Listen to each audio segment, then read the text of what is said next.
Well, I hope you're having a good day out there, venters. There's a nightclub, guys, in Miami called Nightclub 11, and a police officer, a Lieutenant Daniel Chala, who's been in law enforcement for 31 years, by the way, which is quite an accomplishment. He goes to this nightclub hoping to pick up on a woman. He gets totally shit-faced drunk, and he ends up taking a beautiful woman home with him, right? A couple hours later, people see that woman escape from his home, and they describe this person as having a bloody mouth and a bunch of marks all over them, right? So obviously, they were abused in some way, shape, or form. The first scene in this video that I'm watching today, and by the way, it was from the Conservative twins, or as they're better known, the Hodge twins. Daniel Chala's lawyer, in the very first part of this video, is saying, hey, this person told my client, Officer Chala, that he was a woman multiple times when in reality, he was a man. A woman officer goes up to Daniel Chala the night that this incident occurs, and she starts asking him, what happened? Why did you kick this person out of your apartment? Tell me what happened. And instead of going through the story, he simply says something along the lines of, because I didn't like her, but I didn't abuse her. I didn't wrap my hands around her neck. There was no assault, right? Now, normally, if there's a disagreement, somebody comes to your house and they end up leaving, normally they don't have, a bloody lip and marks all over their face. But here's the question I have for you. If you go to a club hoping to meet a nice, pretty gal, and all of a sudden you take home what you think is a nice, pretty gal, and you find out that it's actually a trans woman who was not open with you about being a trans woman, at least that's the alleged story, right? Would that be grounds for wanting to beat somebody up? Probably. However, Officer Chala did not admit to beating up this person, and here's the interesting thing. Guys, he referred to this person as a woman, and I think there's a reason why. If you have 31 years in law enforcement, you know a little bit about the law. Now, part of the problem with his story was he was legitimately drunk. You can kind of tell by watching the video. But the interesting thing is he was smart enough to know that you can't be saying that you beat up a trans woman, because that would probably be listed as a hate crime, and it probably would have cost him his career. Who's in the wrong here? If a person picks up somebody, takes them back to their house, that is on them. However, if you're totally wasted and all of a sudden you look up and what appears to be a good-looking girl comes up to you and starts hitting on you, then all of a sudden it's like, well, is that a situation where maybe it would be the person that's a trans woman? Would it be on them for hitting on the police officer? The little bit of how it went down that I got from the video was apparently as the night was winding down, Officer Chala approached the woman and said, hey, I live around the corner. Do you want to come hang out at my place? So that might take away my idea that perhaps this woman actually hit on Officer Chala. Either way, here's a little line in the sand that we have where half of us are probably on on Officer Chala's side, right? Because we wouldn't want to be in that situation where you're going to your apartment, potentially kissing somebody. God, it kind of makes you wonder. Not all flirtations lead to the bedroom. Sometimes they stop at the flirtation. Wouldn't that be something if you found out that out of all the dozens of people you kissed, but you didn't necessarily go home with and have sex with? Wouldn't it be crazy if you found out that a certain percentage of those people weren't necessarily who you thought they were? And I don't mean like a nice, pleasant girl is actually crazy, because that happens a lot in real life. I mean, what if you think you're kissing on a girl and it was really a guy, but because they didn't go home with you and have sex, they didn't see it as a big deal and didn't want to admit it to you? There's probably situations like that happen all the time, especially for those expats that go to like the Philippines and Thailand and stuff. Because they have like legitimate lady boys out there, right? I bet you that shit happens to those guys all the time, and they probably have no clue. And that's what this ultimately boils down to. People don't like being the victim. Well, who's the victim here, Jesse? You've got a trans woman that's got a bunch of marks on her face and she's all beat up. And then you got this cop who went home with what he thought was a legitimate born-a-girl, only to find out that it was a trans woman. So very interesting. I'm sure some of you guys are going to say, hey, you don't put your hands on anybody ever. But then some people are going to say, well, wait a minute. If you're thinking you're dating somebody and you're really not getting the full story, doesn't that make you the victim? So that's really where the $64,000 question lies. Who the heck is the victim? Who do we believe in this scenario? The Hodge twins brought up the idea that if a person's not going to be upfront and honest with you about their gender, then what makes you think they're going to be honest even in front of a judge? And there's something to be said for that. Now, I'm sure people in the LGBTQ community don't like hearing that, but people that are outside of that community look at it as, kind of a form of fraud. But that doesn't mean you do. I would like to know what your thoughts are on that. Do you think this officer should lose his career? Do you think this is one of those things where he got $1,000 bond, so it's not like they hit him hard on this, and he claims he never touched this woman? I've seen crazy people on TV where they will literally ball up their fist and punch themselves in the face to look like they were abused. Officer Chala told the officer there on the scene that he wanted this person to leave and there was no assault and he just didn't want anything to do with her. But the trans woman claims that she was held against her will by Officer Daniel Chala. It's interesting. I don't think they showed the picture of the person, but if they did, I'll put it up here. But wouldn't that be interesting if it's one of these people that you could tell from a mile away was a trans woman? Because that throws the whole like, hey, you fooled me story out of it, unless you're so plastered that you don't know. You guys have all heard that saying that, hey, drink 10, 11 beers, drink until the person that you're looking at looks more attractive. That's what happens in some of these nightclubs and bars.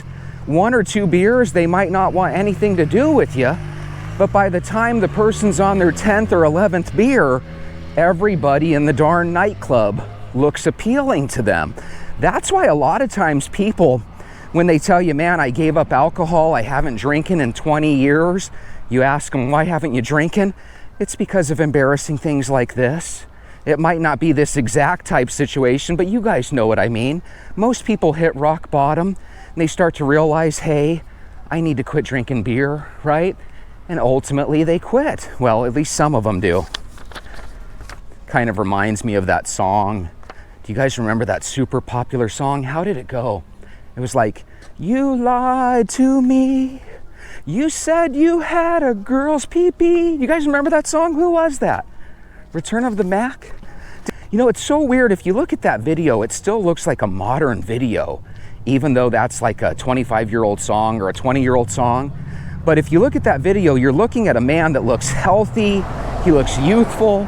He looks like a guy that should be very much alive right now. But correct me if I'm wrong, I think that guy from the Return of the Mac song, I think he passed away like 5 or 6 years ago. Okay. So I know right now that song's stuck in your head. But instead of saying, you said you'd never turn on me, you guys are singing my version. You said you had a girl's pee-pee. Conservative twins. The name of this video is called Cop Arrested After Trans Woman Tricks Him into the Bedroom. Rocky K5H says the man pretending to be a woman should be charged with assault. See, here's the weird thing.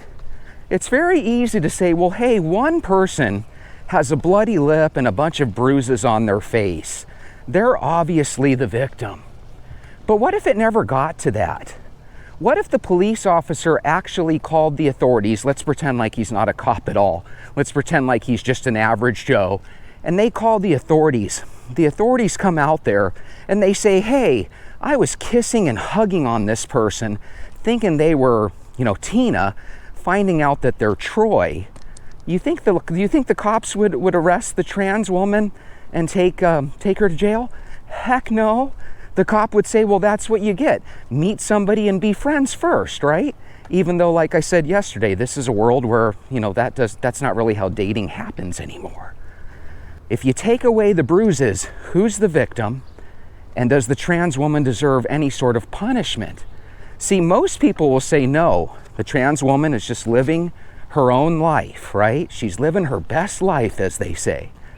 But if your best life is not necessarily being upfront and honest with people, that just seems like not the best life to me, So again, if you're one of these folks that's in this community and you live your life like this, you already know it's a dangerous lifestyle, right? You got to be careful. Try to be upfront and honest with people. Here's the thing, 99% of you could be upfront and honest. There's always going to be that 1 or 2% that refuse to tell anybody anything. And the more people tell a trans woman, you're a legitimate 100% woman, why would they want to tell anybody anything? Everyone's telling them they're a 100% woman. It's really interesting. How would that affect your psyche? You're trying to convince yourself that God put you in the wrong body. You're going through this process. You haven't had the surgery yet, but you have every Tom, Dick, and Harry, and Nancy telling you you are a woman. What's to disclose? That's why it's so dangerous, in my opinion, when we start kind of just agreeing, bobbing our head up and down with the way the world is. Because there's too many issues where people disagree for us just to be forced to agree to something, I hope that makes sense. I just look at this and I think 30 or 40 years ago, 90% of people would have said, that's on the trans woman. Nowadays, half the people say that's on the cop. And that's just weird and bizarre to me, but it is what it is. Woozle Wuzzle Abel says, when in doubt, check for an Adam's apple, fellas. So again, imagine you're totally wasted, and imagine somebody doesn't have a super pronounced Adam's apple, and all of a sudden you're behind the club smoking some weed with them and smoking cigarettes and drinking beer, and all of a sudden you're leaning in close, and before you know it, you're kissing this person. I feel like if you kiss somebody like this, I really feel like you're being frauded, and I feel like something bad is happening.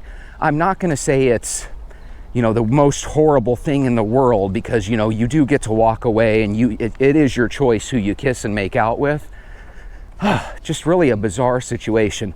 If you ask most heterosexual men, the last thing they would want is this situation, because look, even at the end, wouldn't it have been something if the cop could have told the interrogating police officer? Wouldn't it have been something if he could have just been honest and said, this person said they were a woman and they're a man.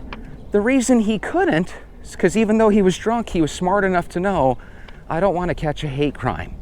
So anyway, the person that just talked about the Adam's apple, this next person, Vegan Archie Zedetek, says not all men have a pronounced Adam's apple, and apparently some women do have one. I've never seen a woman with an Adam's apple. I'm sure that there's 1 or 2 women out there that do, right? There's probably some people like that one woman boxer. Supposedly that woman boxer had like male chromosomes, but was literally born with female parts. Do you guys know who I'm talking about? She literally kind of beat the shit out of the competition. You beat the shit out of the competition, people start to say, hey, can we do a hernia check on this person? Murica 9532. You'll notice I'm wearing a Murica t-shirt. This person's name is Murica 9532. Every now and then in the simulation, things like this match up and you're like, was that person's name Murica? Or is it just because I'm wearing this shirt today? Murica 9532 says 100%. And that cop ought to be able to tell it like it is without fear of being labeled a phobe or an ist or something. That dude knew what he was doing and deserves ... After the ... he kind of said some mean stuff. But that's the thing. It's not like 90% of us just say, oh, the cop is in the wrong. The cop should have never touched somebody. You don't put your hands on people. Well, you're also told from a young age, you're not supposed to lie. And when you don't tell people, hey, I might look like the prettiest girl in the club, but I'm actually a dude, then you're to me, that's just as deadly and just as dangerous as hitting people. I don't know about you, but if I had a makeout session with somebody and they told me after the fact, oh my God, that is something where people could literally just drive off a cliff. I could see somebody saying, oh my God, I can't believe I did this. My family's gonna be so ashamed. And all of a sudden, next thing you know, they're jumping off the top of a building, you know? Those things are devastating. But if you talk to one side of the aisle, it seems like people are just like, nope, sorry, get over yourself.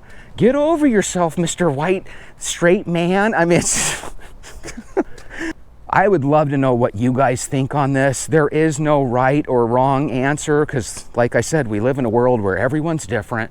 Let me know your thoughts. Just my thoughts are, I think people should be open and honest. Even if you had the surgery, and even if you literally look more feminine than all the women in the room, people still deserve the truth. Here's another way I look at it. Let's say somebody had an STD, like a rampant STD that can literally hurt you and end your life, right? For people not to admit to people that they have that stuff, we would all say that's wrong. Why don't we all agree to not tell somebody about this is wrong as well? Now, one thing that I haven't thought of until right now is that there is a chance that you have two people that were both shit-faced drunk. And when you're totally wasted and you're hanging out with a man that's totally wasted, maybe the last thing on your mind is, hey, we're gonna be having sex. Maybe they literally thought they were just gonna be hanging out together and nothing big was gonna happen. I don't know. Sometimes when we're drunk, we do horrible, silly things and we make bad decisions. Here's a good decision we can all make. If we walk each and every day, we can be healthy enough where when Daniel Chala gets out of prison, we'll still be alive. Yay! Guys, make sure you walk every day. Make sure you drink water. And there's one thing Daniel Chala could have done that would have prevented all of this. Don't go looking for a one-night stand. Why don't you go out and try to meet somebody, find out who they are before you start trying to get them in the bedroom. Because no matter how you slice or dice it, I think Officer Chala was trying to get somebody in the bedroom. And for all we know, he could be disease-laden. Who knows? He might not necessarily be a perfect guy either. With that being said, I want to wish you guys a wonderful rest of your day. Have a great night. Come back again tomorrow. We'll walk again. I'll see you then.